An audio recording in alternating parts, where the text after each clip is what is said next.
Cancer കോശങ്ങൾ മൈക്രോഗ്രാവിറ്റിയുടെ സമ്മർദ്ദത്തിൽ എങ്ങനെയാണ് പെരുമാറുന്നതെന്ന് കണ്ടെത്തുന്ന പരീക്ഷണമാണ് നിലയത്തിൽ നടന്നത്.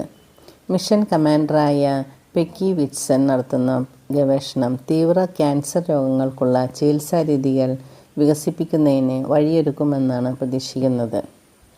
ഗുരുത്വാകർഷണ ബലമില്ലാത്ത ബഹിരാകാശത്ത് എങ്ങനെയാവും ഉറങ്ങാൻ കഴിയുക?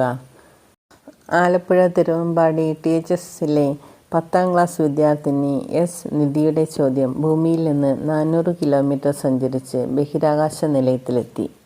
മണിക്കൂറിൽ 28,000 കിലോമീറ്റർ വേഗത്തിൽ സഞ്ചരിക്കുന്ന നിലയത്തിലിരുന്ന് ശുഭാംശു ശുക്ല മറുപടി പറഞ്ഞു. പ്രത്യേകം തയ്യാറാക്കിയ കിടക്കയിലെ കൊളുത്തിൽ നാട ഉപയോഗിച്ച് സ്വയം കെട്ടിയിട്ടാണ് ഉറക്കം.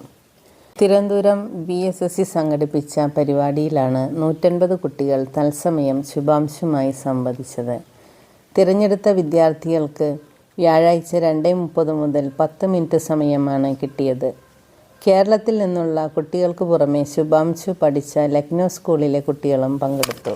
VT റോബിനാണ് ഹാം റേഡിയോയും വീഡിയോ വാളും ചേർന്ന സംവിധാനത്തിലൂടെ ശുഭാംശുവിനോട് ചോദിച്ചത്. അടുത്ത ചോദ്യം ഇതായിരുന്നു: ചെന്നിറങ്ങിയപ്പോഴുണ്ടായ മാനസിക സമ്മർദ്ദങ്ങൾ എന്തൊക്കെയായിരുന്നു? ഉത്തരം: പരിശീലനം ലഭിച്ചിരുന്നെങ്കിലും ബഹിരാകാശ നിലയത്തിലെത്തിയ ആദ്യ 15 മിനിറ്റ് ഞങ്ങൾ നിശബ്ദരായിപ്പോയി. പതിയെ പൊരുത്തപ്പെട്ടു.